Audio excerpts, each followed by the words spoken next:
Hello everyone, welcome back to a new video. Today we will be doing the Holmes is where the heart is tag.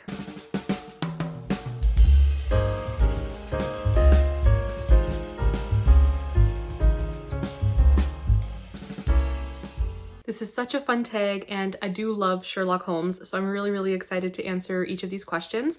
I was tagged by the lovely Jen from Jen's Reading Life, and I'll have her channel linked below as well as the video that she did.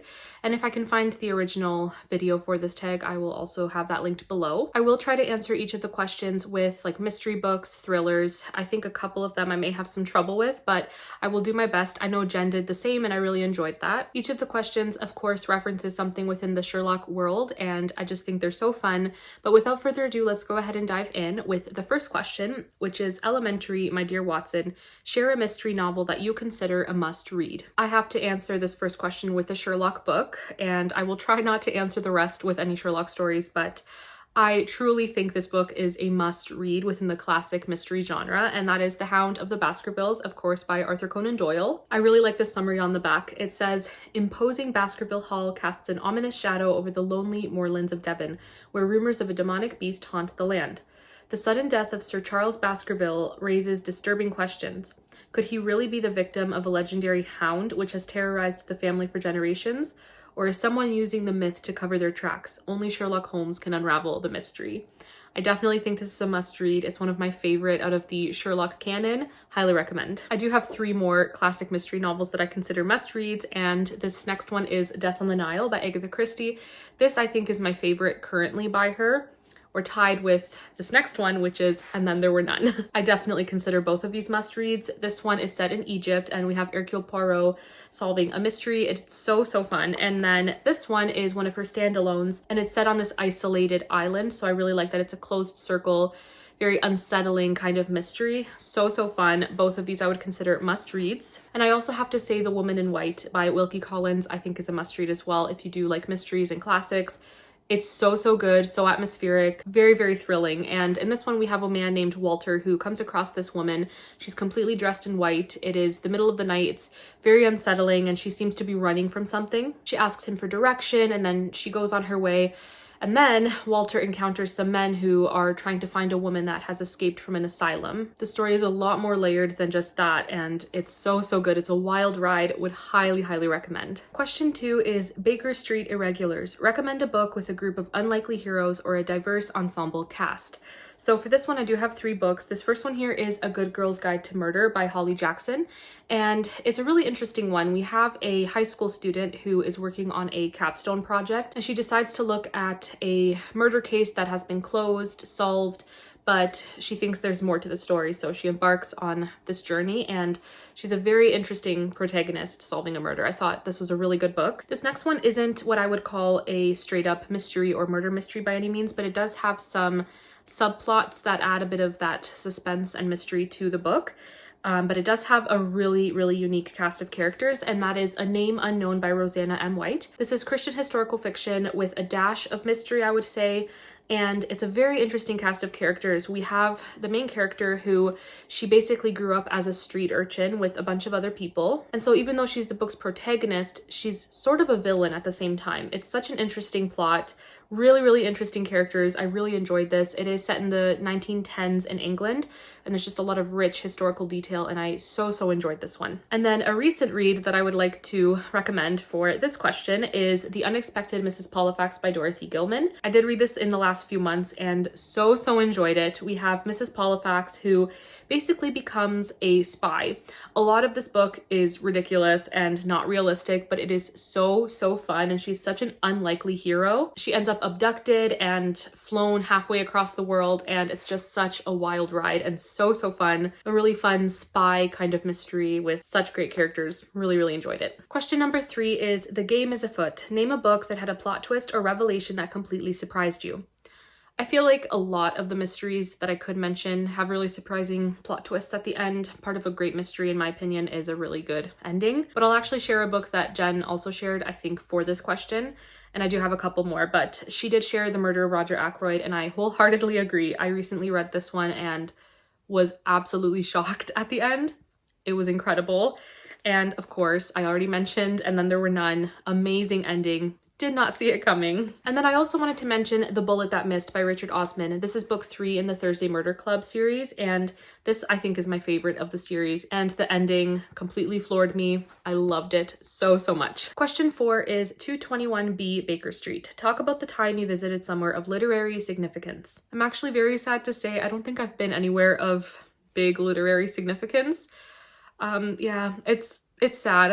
I have so many places on my bucket list that I want to go. I want to go to England to visit all the places of literary significance. I would love to go to Orchard House just because of how much I love Little Women. I will be going on a trip to Tennessee in early May, so I'll have to see if there's anywhere of literary significance I can visit there. I do have a couple places in mind. One of my favorite historical fiction authors, Tamara Alexander, she sets her books in Tennessee, and I think all the ones I've read were set in big houses that were on plantations. There's Belmont Mansion and Belmead Plantation. So I guess we'll see. Those are possibilities. Actually, I do think The Blue Castle by Ellen Montgomery would count for this because it is set in the Muskoka area in Ontario, and I have been many times to that area. I guess that counts, but I would love to travel to many more places that feature in some of my favorite books. Speaking of Ellen Montgomery, with my love of Anne of Green Gables, I really need to go to Prince Edward Island. It will happen one day. One day. Question number 5 is Moriarty's master plan. Discuss a book where the antagonist was exceptionally cunning and memorable. If you've read this book,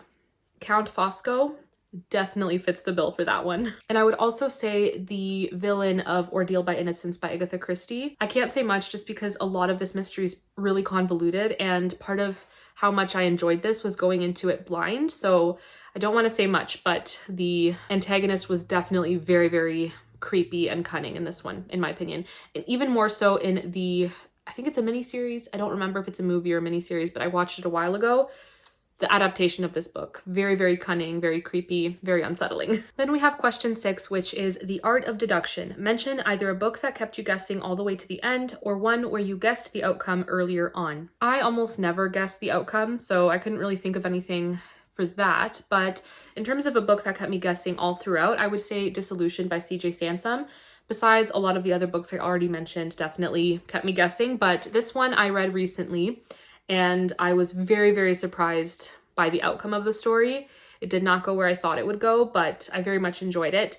It's quite an intense book with some difficult themes, but a really good mystery. I really enjoyed it. Question 7 is The Hound of the Baskervilles. Talk about a book with a strong atmospheric setting or one where the setting plays a significant role in the story. Another really atmospheric book, which is kind of like a gothic mystery, is Things in Jars by Jess Kidd.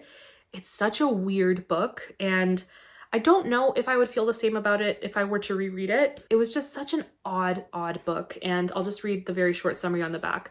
London, 1863. A strange puzzle has reached Bridie Devine, the finest female detective of her age.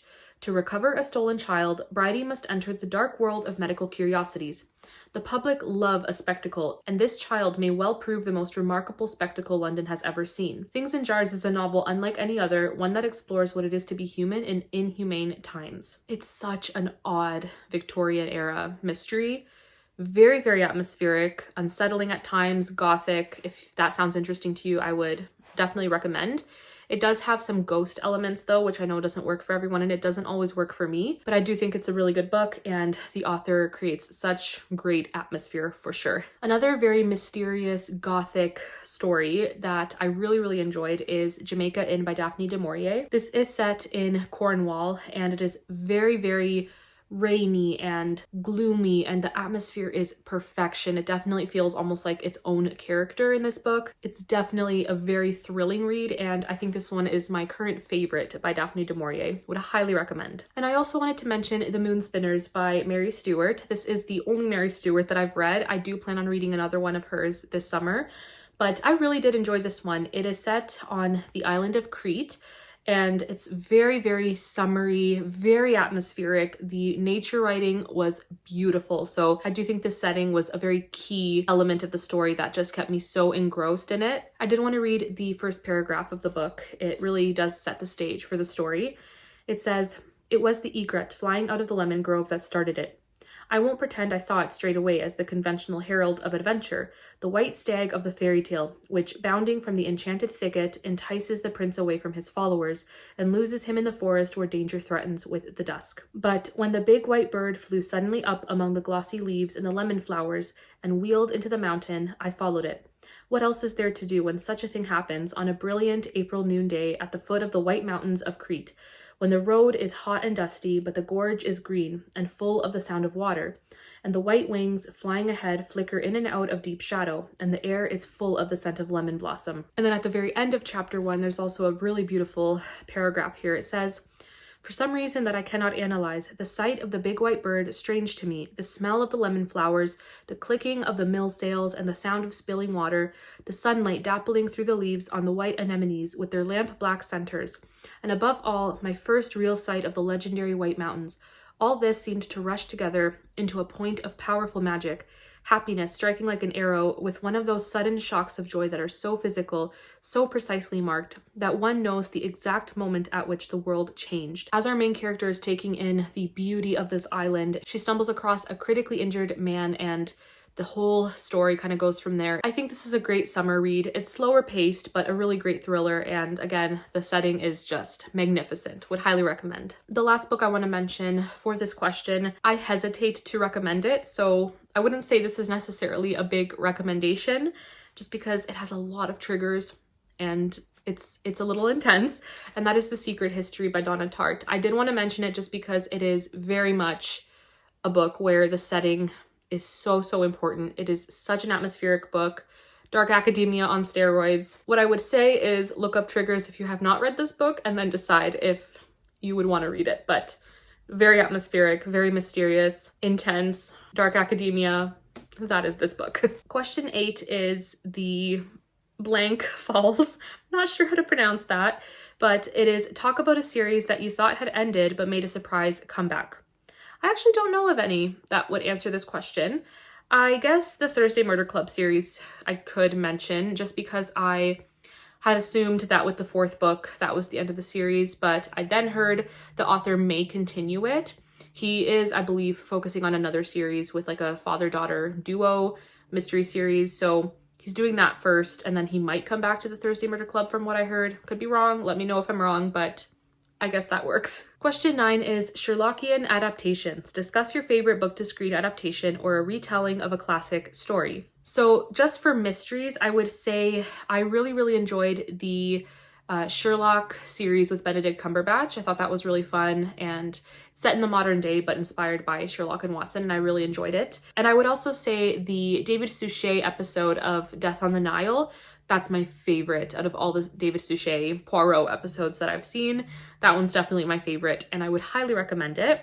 And in terms of classic movie adaptations that are not mysteries, I have to say North and South, the 2004 adaptation, the 90s Pride and Prejudice, the 2005 Pride and Prejudice, the 90s Little Women is my favorite movie of all time. Those are all some of my favorite book-to-screen adaptations. I don't watch a lot of TV, I don't watch a lot of movies, but when I'm in the mood for one, those are my go-tos for sure. And then the 10th and final question is The Great Detective. Recommend a book with a brilliant and memorable protagonist. So I have 5 different series to mention here. First off, we have the Amelia Peabody series by Elizabeth Peters.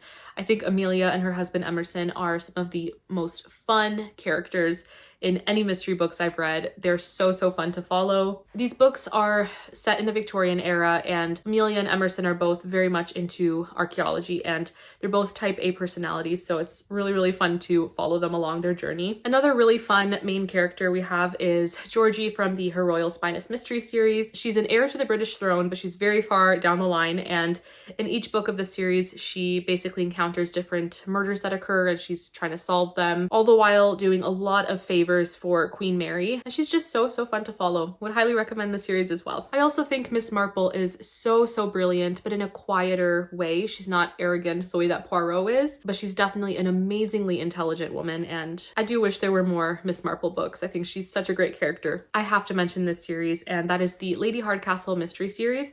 I've only read the first 2 books, but definitely plan on continuing. I love the 2 main characters. We have Lady Hardcastle and her maid Flo, and They have such a fun dynamic. I'm only 2 books in, but I'm really, really loving this series. And then I have to mention Maisie Dobbs as well. She is such an interesting character. She ends up working as a private investigator, and she's so intelligent, but also very compassionate and empathetic. And I've only read the first 2 books in this series as well, and definitely plan on continuing. But I did have to mention Maisie and this series. So those are the questions for the tag, and I guess the last thing to do is tag other people. I would love to tag my 2 friends, Amanda and Stacy, and anyone else who wants to do this tag, feel free to do it. Consider yourselves tagged. But that is it for this video. That's it for the Holmes is Where the Heart Is book tag. I had a lot of fun answering each of the questions, and thank you again to Jen for tagging me in it. But that's it for this video. Thank you so much for watching, and I'll see you all in my next one.